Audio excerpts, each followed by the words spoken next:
Hey, it's Mack with PriceActionTradingSystem.com, and today is Wednesday, I believe. Yeah, Wednesday, August the 12th. This will be our chart lesson for today. And really interesting day. In the big scheme of things, this is just like a big range. It was all down and then all up, and we closed within the early morning overnight highs or whatever. So we did break a little lower down here. This line really extends on across here. But once I realized that we had the range was the bigger picture, I didn't pay as much attention. You might have used this to get short right in here. Um, but other than that, I was looking at this. This is a spike and a channel down. And then notice this is a little messy looking. I apologize, but it's the only way to show it to you. There's a bigger two-tiered channel here. This is the spike down, went into a channel. But there's shorter term trend lines in here that help you a little more. And then going up, there's a bigger two-tiered channel, but there's some a spike in the channel within that, and there's some shorter term stuff in there. So um, it always helps to draw your shorter term trends lines to keep you, pointed in the right direction. So I try to put them on here. Sometimes it gets a little messy like this, but there's a shorter term one here. Then one working up, but you have to use that early on because you don't have enough price action to confirm this stuff until later in the day. So hope that makes sense, but let's back out. Um, we can see it a little better, and we'll talk about the trades. Quite a few of them today. It was mostly all downhill, and then it was all uphill after that. So first trade I saw was just around 8 o'clock, I believe it was. You had to kind of be patient early on. Yeah, around 8 o'clock. I didn't see anything I liked to get long there in here. Too much overlap here, so there's a bigger chance it's going to fail and come back. And then you end up, if you draw that trend line off those first two swings, that kind of confirms it. So I like that one for a short. So that's why there's a short right there. Big bearish bar. It's a double top. Quick, easy move. You didn't get much else out of it, but then we try to go higher once, pull back, try to go higher again, and there's probably a lot of people thinking, hey, maybe there's going to be a retest, but when this makes a lower high, I like that. It's a second entry short. You got this little channel working down. Is that close enough to be a close outside? I don't know. Somebody else sent me theirs and they had it drawn flatter, and they didn't have a close outside, and but even if I drew that flatter, I'm gonna draw it right down through that, and you still get your break and your retest over here. So um, but this fit better to me, and so that's what I was looking at, and I looked at this like maybe a break and a so you're looking for a new low on a retest there, and you got enough room to scalp out before you get here. So I like that one for a short, and that's a fairly bearish bar, even though it didn't close right on its bottom. It closed within, that's probably a four tick bar, and it closed on the very last tick before without closing on its low. I don't see anything else. I mean, that's a little bit. You could almost treat this like a little trading range, and that's a failed breakout as well. Um, so there's a couple different reasons to think short right there, and you don't want to be going short down here. If anything, you'd want to be going long, but the bias is down, so it's really dangerous going long here. And then you work up. You got a trend line working right up through there. You get a close outside. You tried to go higher once, pulled back, tried to go higher again, and turned down. And that's a bearish bar right there. I actually liked going short below that stop right there. It's a second entry short if you treat it that way. And but you could have gone short right below that one. I think you would have had to ride this back. But when it comes back and confirms that trend line right there, I really like it to go short right there, even though there's not quite as much room there. And really, even right here, it confirms the trend line again. So this is one I would almost add on. And if you weren't in yet, I would go ahead and jump in. So I really should have two circles there. And so that turns out to be that's one of those you can double up on. And and you could get had runners out of those too. So and then you come back, and this is almost very similar to this. You try to go higher a couple of times, then you get a bearish bar right there on a second entry short. And again, if you draw those trend lines, I don't have these real short-term ones on here. But you should, especially if you're not real good at seeing it. And we tried to go higher a couple of times and then turn down. You could have used a limit order on this one because there is a little bit of congestion there. But with it being working off that trend line, you know why, and that EMA, and you figure you're going lower. There's enough room. I was worried about this support early on.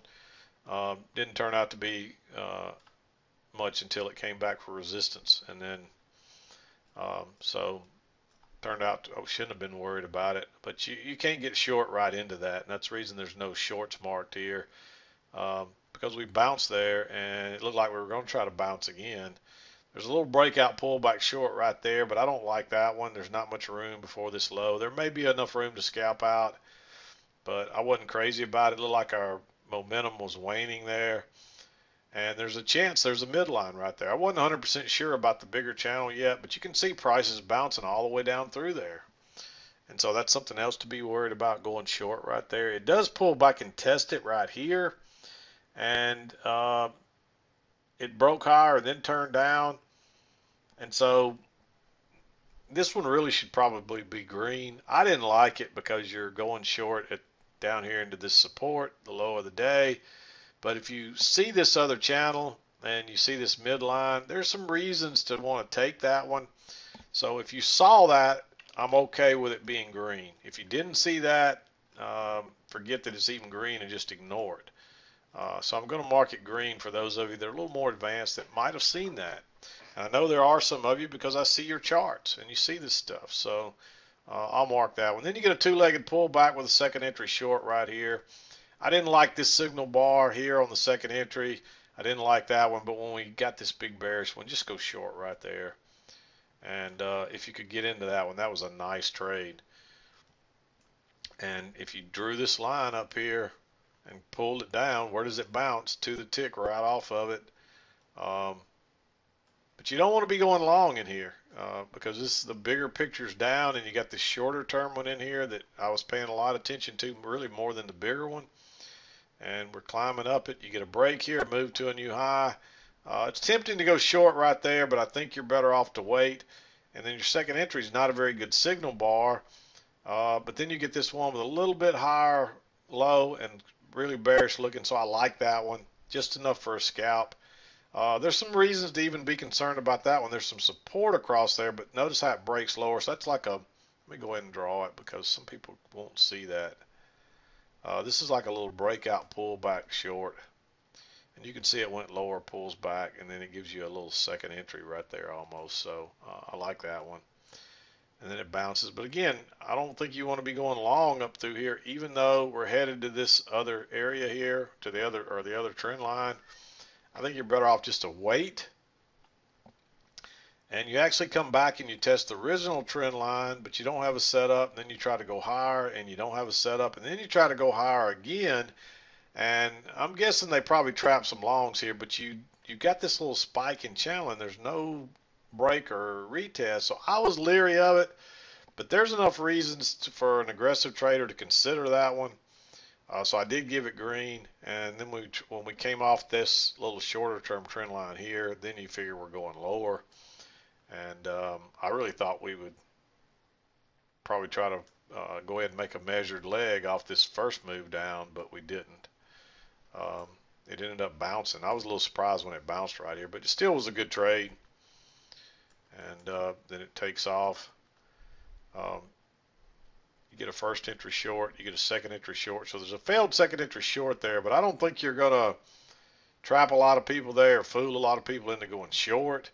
So it's not a good enough reason to really go long there.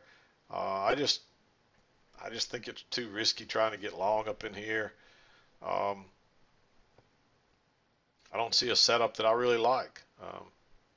This was acting as resistance, and we never came back and tested it as support. But that tells you, the market's pretty strong, and then we get a break of that one.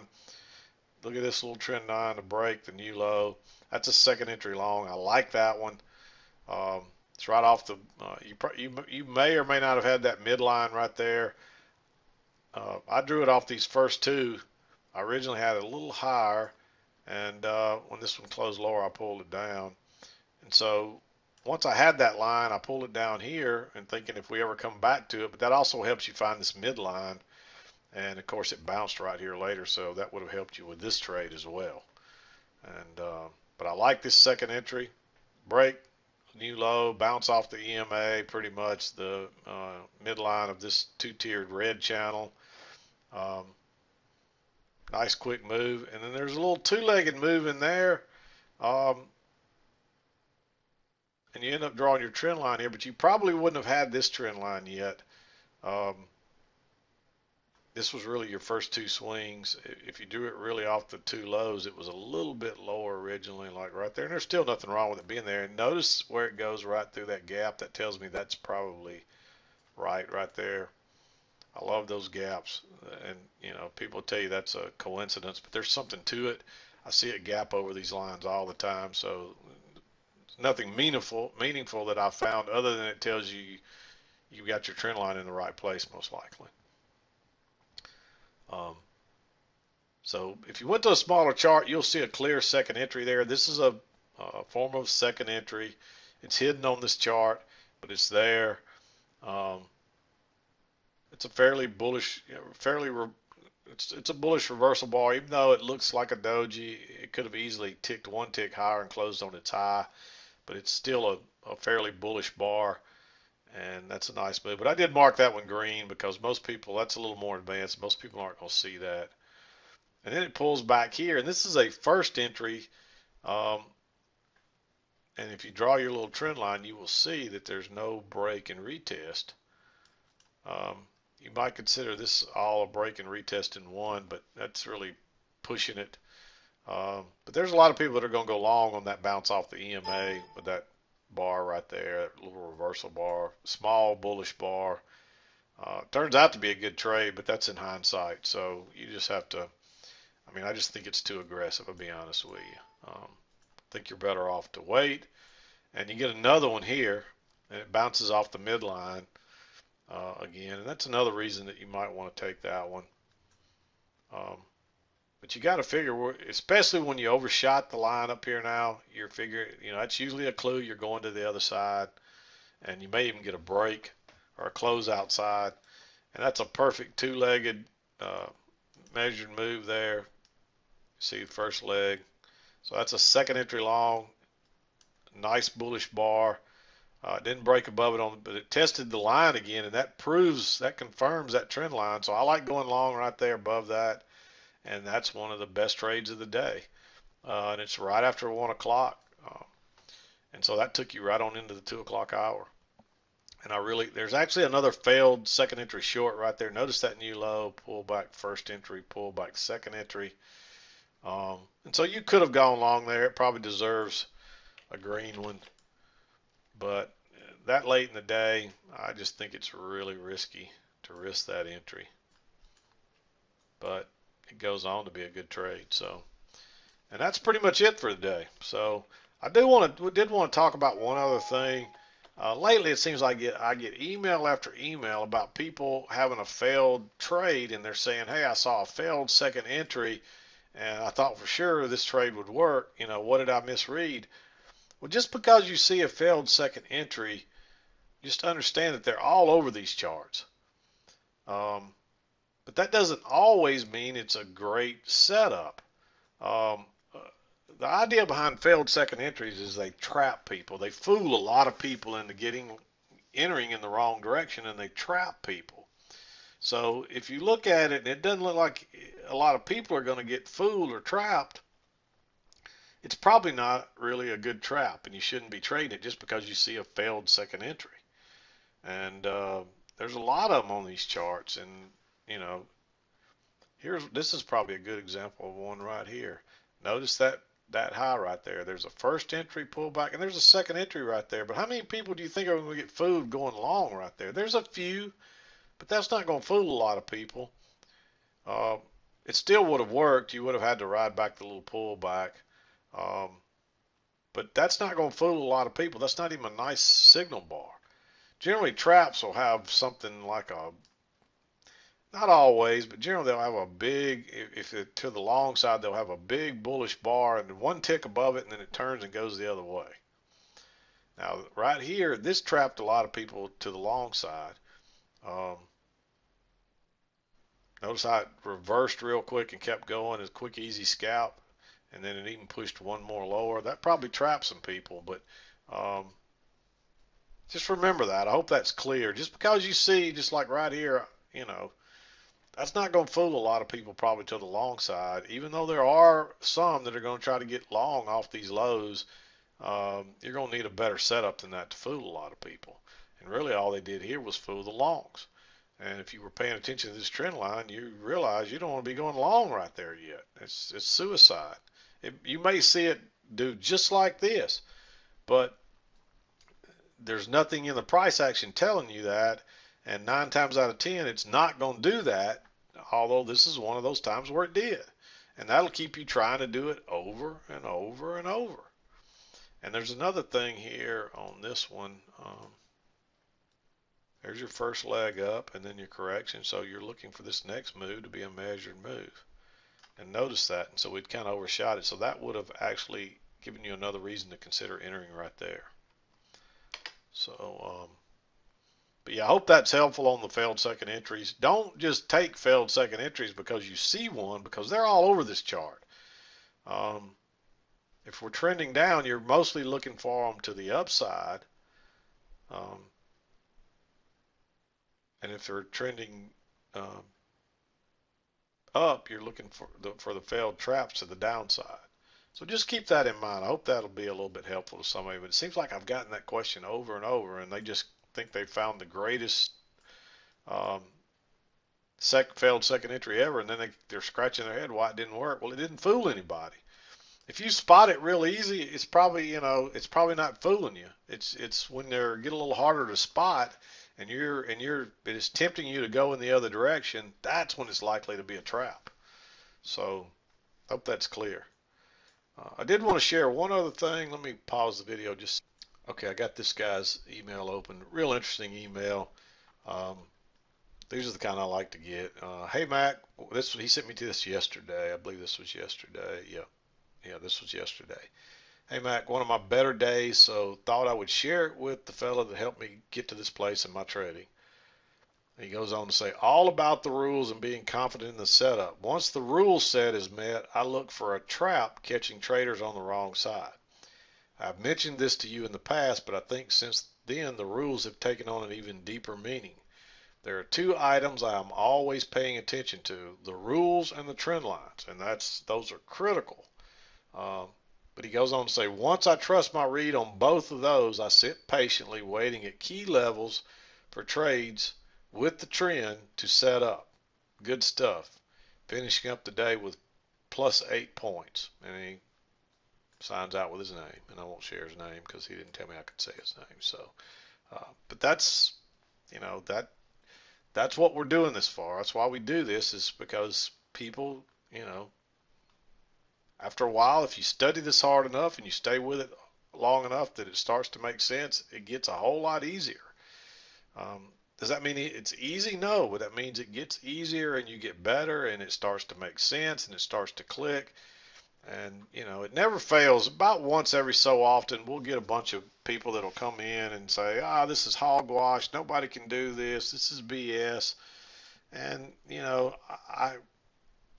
it doesn't upset me because it's okay. If you don't like what we're doing, it's okay. I put these on YouTube for free.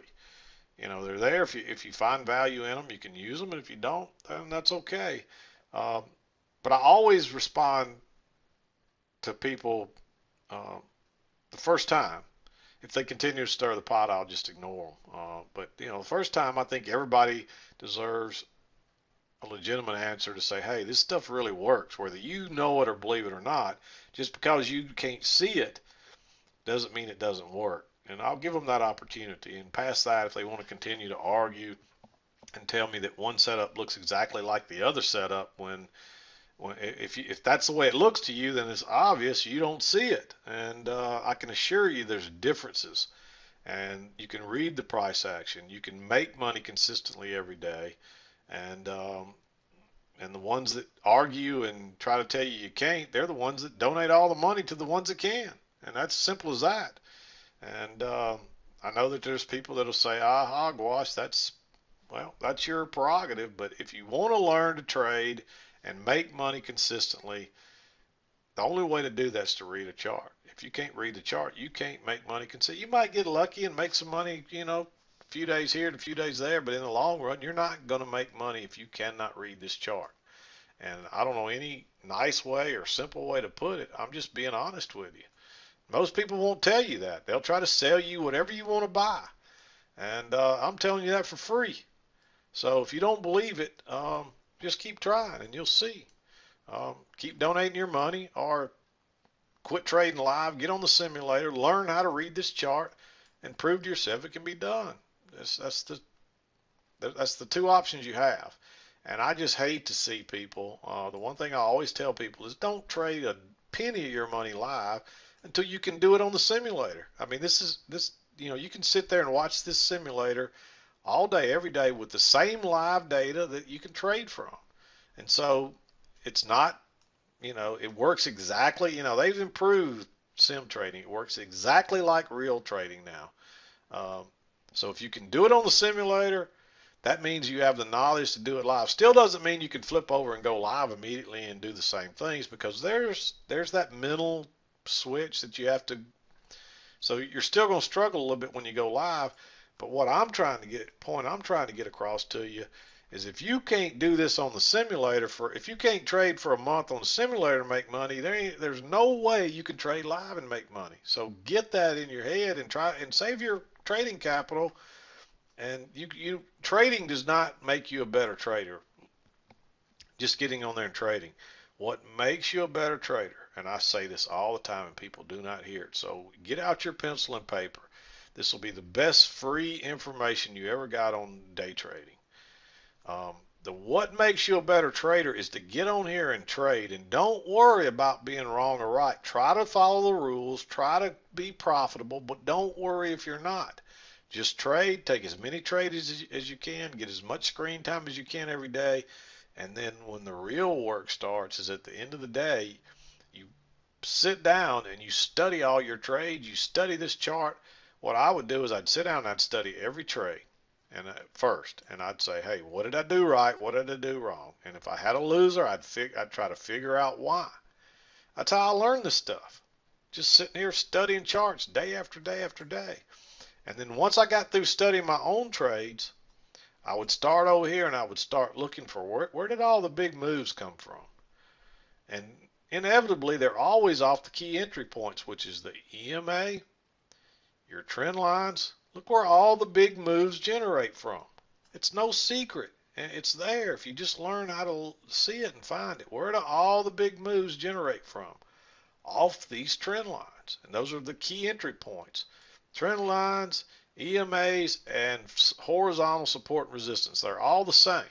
All a trend line is, I'll hear people say that, trend lines aren't important. Trust me, all a trend line is a slanted support and resistance. Look what happens when you reach the upside. It is resistance. When you touch the low side, there's support. Look coming down, you touch the high side, there's all your resistance. That's where all your good trades come from. What happens when it touches the low side? It creates support and it reverses it. Sometimes it'll overshoot it, but look, it ends up reversing. So trust me when I tell you this stuff. I mean, I don't just make this stuff up and throw it out there for the heck of it. It works. And convincing some people of it is impossible. But, I told another trader today, he actually wrote me an email and he says, and me and this guy kid a lot. He says, hey, he says, I just did what everybody says can't be done. And he shows me his profit for the last week or two, and it's green every day. And we just chuckle about it. And he says, the experts will tell you can't do that. And I say, well, I know. And then I thought about it. I said, well, And this is what's so sad about it. If it weren't for the naysayers that try to get on here and trade live every day, there wouldn't be anybody to donate money to the winning traders. So that's the sad part about it. I mean, I don't feel good that I make my living taking money from people that can't trade, but they're going to do it. So somebody's going to take it and, learn how to do this and get on the side where you don't donate money, but rather you go home with money. It's a good feeling. It's a great way to make a great living. And those people are going to donate their money no matter what. And a lot of it, and believe it or not, this is what, if you know anybody on the inside, if you talk to people that work, I mean, these people that trade with the big guns that actually move the market, we can take a lot of money from them because they can't trade the way we trade. And we can just scalp in and out and get a little bit here and get a little bit there. And that's really what we're doing. We've learned to figure out where they enter and where they create the moves. And we get a little bit of it. And so their goal, if they make 10% in a year, they've done good. A good price action trader that day trades can make 10% in a week. Trust me, it can be done. So anyway, I'm gonna get off that soapbox for the day. I didn't mean to get going down that trail, but sometimes it's good for people to hear that, and I probably don't say it enough, but just this stuff works. I know I have people that do it every day that I talk to that learn from watching these videos and reading the manual. Simple as that. And so I know it can be done, and I see it done. And so if you want to learn it, it's here. If you don't, that's okay. But you don't have to come in and disrupt and cause trouble and try to say it doesn't work. And, if you don't like it, it's okay. Nobody's going to get mad at you. Just go on to the next channel, place where they'll take your $2,000 or $3,000 out of your hands and give you a bunch of junk that's worthless. And I'm not saying everybody does that, but most of what's out there, and that's why people that do what I do have a bad name, and I understand that, but not everybody's trying to